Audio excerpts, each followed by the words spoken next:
ರಾಜಾಜಿನಗರದ ಶಾಸಕರಾದಂತಹ ಸುರೇಶ್ ಕುಮಾರ್ ಅವರ ವಿರುದ್ಧ ಇವತ್ತೊಂದು ಲೋಕಾಯುಕ್ತದಲ್ಲಿ ದೂರು ದಾಖಲಾಗಿರುವಂಥದ್ದು. KPCCಯ ಕಾನೂನು ವಿಭಾಗದ ಕಾರ್ಯಾಧ್ಯಕ್ಷರಾದಂತಹ ಸೂರ್ಯ ಮುಕುಂದರಾಜ್ ಅವರು ಈ ಒಂದು ದೂರನ್ನು ದಾಖಲು ಮಾಡಿದ್ದಾರೆ. ನಮ್ಮ ಜೊತೆ ಸೂರ್ಯ ಮುಕುಂದರಾಜ್ ಅವರು ಇದ್ದಾರೆ. ಅವರು ಏನು ಹೇಳ್ತಾರೆ ಕೇಳೋಣ. ಈಗ ಒಂದು ದೂರನ್ನು ರಾಜಾಜಿನಗರ ಶಾಸಕರ ವಿರುದ್ಧ, ಯಾಕಂದರೆ ರಾಜಾಜಿನಗರ ಶಾಸಕರು ಸುರೇಶ್ ಕುಮಾರ್ ಅಂತಂದರೆ ಅತ್ಯಂತ ಸಜ್ಜನ ರಾಜಕಾರಣಿಗಳು ಮತ್ತು ಅತ್ಯಂತ ದಕ್ಷ ಆಡಳಿತಗಾರರು ಅಂತಕ್ಕಂಥ ಒಂದಿಷ್ಟು ಮಾತುಗಳು ಕೇಳಿ ಬರ್ತಾ ಇರ್ತವೆ. ಅಂಥವರ ವಿರುದ್ಧ ಇವತ್ತೊಂದು ದೂರು ದಾಖಲೆ ಮಾಡಿದ್ದೀವಿ. ಏನು ಅವರು ಅಂಥದ್ದು ಏನು ಮಾಡಿದ್ದಾರೆ ಅಂತ ಹೇಳಿ. ಬಹುಶಃ ವ್ಯಕ್ತಿ ಸಜ್ಜನನೇ ಇರ್ಬೋದು, ಬಟ್ ಅವರ ಆಡಳಿತದಲ್ಲಿ ನಡೆದಿರುವಂಥ ಕೆಲಸಗಳು ಮಾತ್ರ ಸಜ್ಜನರು ಮಾಡುವಂಥದ್ದಲ್ಲ. ಸೊ ಅದಕ್ಕೆ ಈಗ ಅವರು 5 ಬಾರಿ ಶಾಸಕರಾಗಿ ಗೆದ್ದಿರುವಂಥವ್ರು. ಅವ್ರಿಗೆ ಟೆಂಡರ್ ಪ್ರಕ್ರಿಯೆಗಳು ಯಾವ ರೀತಿ ಆಗ್ತವೆ ಅಂತ ಗೊತ್ತಿದೆ. ಅದಾದ ನಂತರ ಗುತ್ತಿಗೆದಾರರು ಅದರಲ್ಲಿ ಯಾವ ರೀತಿ ಕಾಮಗಾರಿಗಳನ್ನು ಪಡ್ಕೊತಾರೆ ಅಂತ ಗೊತ್ತಿದೆ. ಆಮೇಲೆ ಯಾವ್ಯಾವ ಕಾಲದಲ್ಲಿ ಸರ್ಕಾರ ಏನೇನು ಸರ್ಕ್ಯುಲರ್ಗಳನ್ನ ಹೊರಡಿಸಿದೆ ಅಂತಂದು ಅವ್ರ ಗಮನದಲ್ಲಿರುತ್ತೆ. ಅದಾದ ನಂತರ KTTP ಕಾಯ್ದೆ, ಪಾರದರ್ಶಕ ಕಾಯ್ದೆ, ಟ್ರಾನ್ಸ್ಪರೆನ್ಸಿ ಆ್ಯಕ್ಟ್, ಸೊ ಅದ್ರ ಬಗ್ಗೆ ಅವರಿಗೆ ಗೊತ್ತಿರುತ್ತೆ. ಸೊ ಇಷ್ಟೆಲ್ಲ ನಾಲೆಡ್ಜ್ ಇರೋವಂಥವ್ರು ಸೊ ದೂರವಾಣಿ ಮುಖಾಂತರ ಕರೆ ಮಾಡಿ L1 ಆಗಿರುವಂಥ ಗುತ್ತಿಗೆದಾರರಿಗೆ ಟೆಂಡರ್ ಕೊಡಬೇಡಿ ಅಂತ ಹೇಳ್ತಾರೆ. ಮತ್ತು L1 ಕಾಮಗಾರಿನಲ್ಲಿ ಭಾಗವಹಿಸೋದಕ್ಕೆ ಹೆಂಗೆ ಬಿಟ್ರಿ ನೀವು? ಹೆಂಗೆ ಅವ್ರಿಗೆ ಕಾಮಗಾರಿ ಸಿಕ್ತು? ಯಾವ ಕೆಪಾಸಿಟಿ ಮೇಲೆ ಅವ್ರು ತೊಗೊಂಡ್ರು? ನೀವು ಆರಂಭದಲ್ಲೇ ಅವ್ರನ್ನ ಅನರ್ಹಗೊಳಿಸ್ಬೋದಾಗಿತ್ತಲ್ಲ. ಸೊ ಅವರ ಟೆಂಡರ್ ಪ್ರಕ್ರಿಯೆ ಎಲ್ಲ ಪೂರ್ಣಗೊಂಡ ನಂತರ ಇವ್ರಿಗೆ ಬೇಕಾದವ್ರಿಗೆ ಟೆಂಡರ್ ಸಿಗಬೇಕು ಅನ್ನೋ ಕಾರಣಕ್ಕೋಸ್ಕರ ಅವ್ರಿಗೆ ತಮ್ಮ ಪ್ರಭಾವನ ಬರೆಸಿ ಈ ರೀತಿ ಟೆಂಡರ್ ಸಿಗದಿರೋ ಥರ ಮಾಡ್ತಾರೆ. ಅದಾದ ನಂತರ ಅದೇ ಕಾಮಗಾರಿ 52 ಲಕ್ಷ ಇದ್ದಿದ್ದನ್ನ 72 ಲಕ್ಷಕ್ಕೆ ಇನ್ಕ್ರೀಸ್ ಮಾಡ್ತಾರೆ. ಸೊ 15% ಜಾಸ್ತಿ ಆಗ್ತಾ ಹೋಗುತ್ತೆ. ಆಮೇಲೆ ಒಂದು ಕಾಮಗಾರಿನ 3 ಬಾರಿ ಕರೀತಾರೆ. ಯಾಕೆ ಅಂದರೆ ಅದರಲ್ಲಿ ಒಬ್ಬರೇ ಬಿಡ್ ಮಾಡೋವಂಥವ್ರು ಬರಬೇಕು ಅಂತ ಹೇಳಿ ಆ ಕಾರಣಕ್ಕೋಸ್ಕರ ರಸ್ತೆ ಕಾಮಗಾರಿ ಒಳಗಡೆ ಪಾರ್ಕ್ ಕಾಮಗಾರಿನ ತೊಗೊಂಬಂದು ಹಾಕ್ತಾರೆ. ಸೊ ಇವೆಲ್ಲ ಟೈಲರ್ ಮೇಡ್ ಅಂತ ಹೇಳ್ತಾರೆ ಇದರಲ್ಲಿ, ಯಾವುದು 2014ರ ಒಂದು ಸರ್ಕ್ಯುಲರ್ ಪ್ರಕಾರ. ಸೊ ಆ ರೀತಿ ಇವರೇ ಅದನ್ನು ನೇಯ್ಗೆ ಮಾಡುವಂಥದ್ದು ಮಾಡಬಾರ್ದು ಅಂತ. ಸೊ ಅದೆಲ್ಲ ಗೊತ್ತಿದ್ದು ಕೂಡ ಅಧಿಕಾರಿಗಳ ಮೇಲೆ ಪ್ರಭಾವ ಬೀರಿ BBMP ತಮ್ಮ ಕಪಿಮುಷ್ಟಿಯಲ್ಲಿ ಇಟ್ಕೊಂಡು ಅವರು ಮುಖ್ಯಮಂತ್ರಿಗಳ ಮೂಲಸೌಕರ್ಯ ನಿಧಿ ಮುಖಾಂತರ ರಸ್ತೆ ಕಾಮಗಾರಿಗಳನ್ನ ಮಾಡಿಸ್ಬೇಕಾಯಿತು, ಪಾಟೋಲ್ಗಳನ್ನ ಮುಚ್ಚಿಸ್ಬೇಕಾಯಿತು, ಫುಟ್ಪಾತ್ ಕಾಮಗಾರಿಗಳನ್ನ ಮಾಡಿಸ್ಬೇಕಾಯಿತು. ಅದನ್ನು ಮಾಡಿಸೋದು ಬಿಟ್ಬಿಟ್ಟು ತಮಗೆ ಏನು ಬೇಕೋ ಅದನ್ನು ಮಾಡೋದಕ್ಕೆ ಹೊರಟಿದ್ದಾರೆ.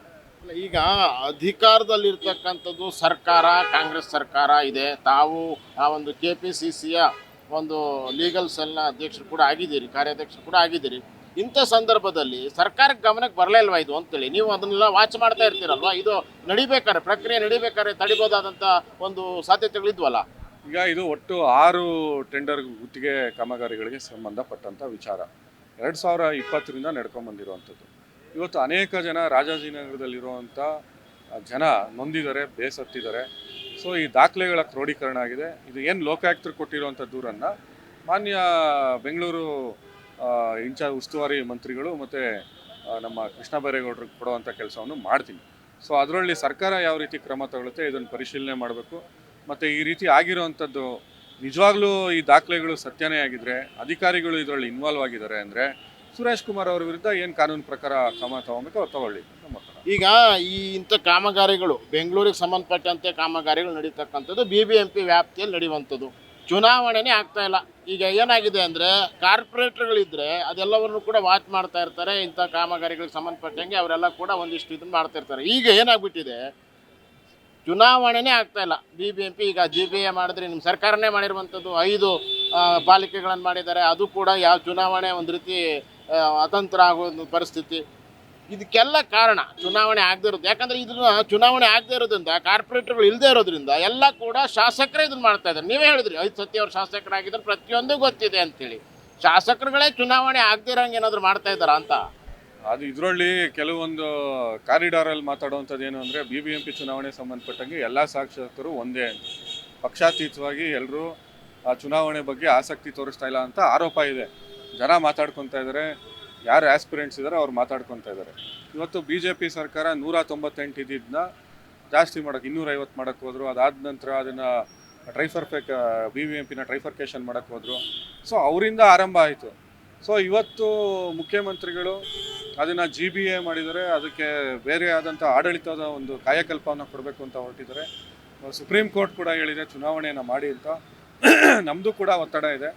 ಅನೇಕ ಜನ ಸ್ಥಳೀಯ ಅಧಿಕಾರ ವಿಕೇಂದ್ರೀಕರಣ ಅನ್ನೋದೇನಿದೆ ನಮ್ಮ ಸಂವಿಧಾನದ ಆಶಯ. ಇಂಥ ಕೆಲವು ಶಾಸಕರುಗಳ ಕೈಗೆ ಅಧಿಕಾರಿಗಳು ಹೋಗದೇ ಇರೋ ರೀತಿ ತಡೆಯುವಂಥದ್ದು. ಶಾಸಕರು ಶಾಸನವನ್ನು ಮಾಡಬೇಕು. ಗುತ್ತಿಗೆ ಕಾಮಗಾರಿಗೆ ಕೈ ಹಾಕಬಾರ್ದು. ಸೊ ಅದನ್ನು ತಡೆಯೋದಕ್ಕೆ ಪಾಲಿಕೆ ಚುನಾವಣೆ ಆಗಬೇಕು. ಆದರೂ ನಮ್ಮದು ಒತ್ತಡ ಇದೆ, ಪಾಲಿಕೆ ಚುನಾವಣೆ ಆದರೆ ಸೊ ಈ ಥರದ್ದೆಲ್ಲ ಒಂದು ನಿಯಂತ್ರಣಕ್ಕೆ ಬರುತ್ತೆ ಅನ್ನೋದು ನನ್ನ ಭಾವನೆ. ಈ ಗುತ್ತಿಗೆಯಲ್ಲಿ ಕೈ ಆಡಿಸಿದ್ದಾರೆ, ಇಲ್ಲಿ ಅಕ್ರಮ ನಡೆದಿದೆ ಅನ್ನುವಂಥ ವಿಚಾರಕ್ಕೆ ಸಂಬಂಧಪಟ್ಟಂಗೆ ಏನೇನು ದಾಖಲೆಗಳಿದಾವೆ ತಮ್ಮ ಹತ್ರ? ಈಗ ಒಟ್ಟು 6 ಟೆಂಡರ್ ಪ್ರಕ್ರಿಯೆಗಳನ್ನು ಕರೆದಂಥ ದಾಖಲಾತಿಗಳನ್ನು ಇದಕ್ಕೆ ಒದಗಿಸಿದ್ದೀವಿ.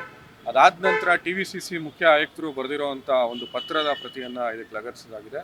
ಮತ್ತು 2014ರ ಸರ್ಕ್ಯುಲರನ್ನು ಇದಕ್ಕೆ ಹಾಕಿ ಆ 2014ರ ಸರ್ಕ್ಯುಲರ್ನ ಯಾವ ರೀತಿ ಉಲ್ಲಂಘನೆ ಮಾಡಲಾಗಿದೆ ಅನ್ನೋದನ್ನ ದಾಖಲೆ ಸಮೇತ ಅದಕ್ಕೆ ಕೊಟ್ಟಿದ್ದೇವೆ. ಈ ದೂರನ್ನ ನೀವು ಪರ್ಸನಲ್ ಆಗಿ ಕೊಟ್ಟಿದ್ದೀರೋ ಅಥವಾ KPCC ಕಡೆಯಿಂದ ಏನಾದರೂ ಕೊಟ್ಟಿದ್ದೀರಾ?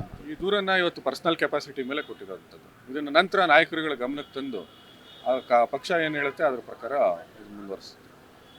ಇದು ಸೂರ್ಯ ಮುಕುಂದರಾಜ್ ಅವರ ಹೇಳಿಕೆ ಆಗಿರುವಂಥದ್ದು. ಕ್ಯಾಮರಾ ಪರ್ಸನ್ ಸತ್ಯ ಜೊತೆ ಪ್ರವೀಣ್ ರಾವ್, ಸಂಪೂರ್ಣ ನ್ಯೂಸ್, ಬೆಂಗಳೂರು.